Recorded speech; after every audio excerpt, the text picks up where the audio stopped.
ये एक इंडिकेटर भी है कि लोग बरसों से चली आ रही एजुकेशन सिस्टम में जो बदलाव चाहते थे वो उन्हें देखने को मिले हैं। वैसे कुछ लोगों के मन में ये सवाल आना बहुत स्वाभाविक है कि इतना बड़ा रिफॉर्म कागज पर तो कर दिया, लेकिन इसे जमीन पर कैसे उतारा जाएगा।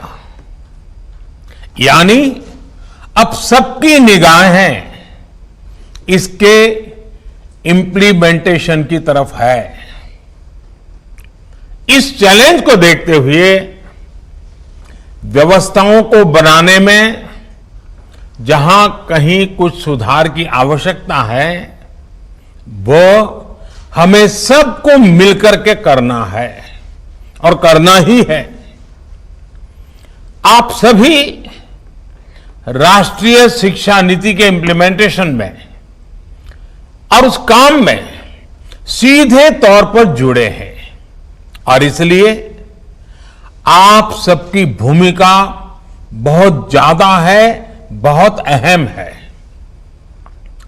जहां तक पॉलिटिकल विल की बात है, मैं पूरी तरह कमिटेड हूं, मैं पूरी तरह आपके साथ हूं।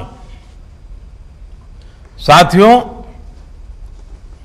हर देश अपनी शिक्षा व्यवस्था को अपनी नेशनल वैल्यूज के साथ जोड़ते हुए अपने नेशनल गोल्स के अनुसार रिफॉर्म्स करते हुए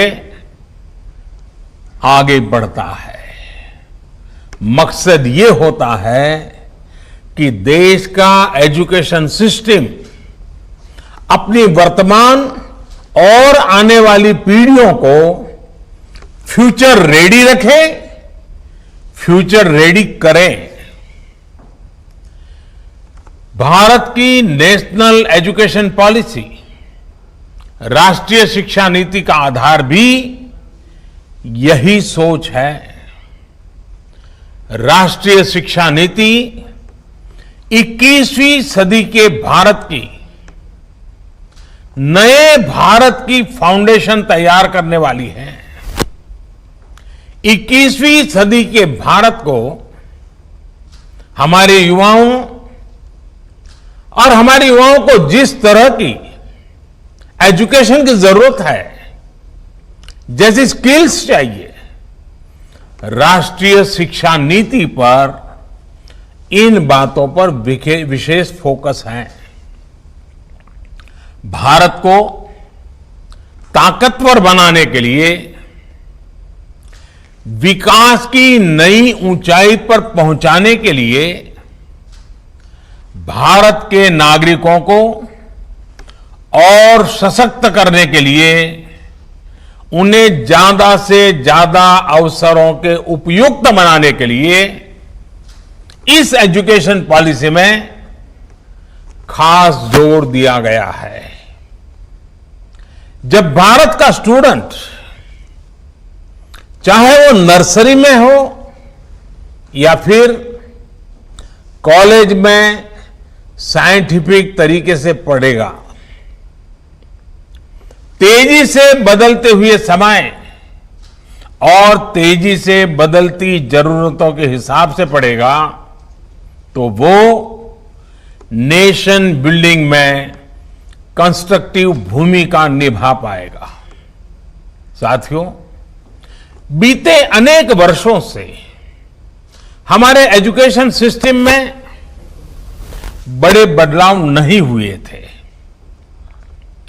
परिणाम यह हुआ कि हमारे समाज में क्यूरोसिटी और इमेजिनेशन की वैल्यूज को प्रमोट करने के बजाय भेड़ चाल को ही प्रोत्साहन मिलने लगा था। कभी डॉक्टर बनने के लिए होड़ लगी, कभी इंजीनियर बनाने की होड़ लगी, कभी वकील बनाने की होड़ लगी। इंटरेस्ट, एबिलिटी और डिमांड की मैपिंग किए बिना होड़ लगाने की प्रवृत्ति से एजुकेशन को बाहर निकालना जरूरी था।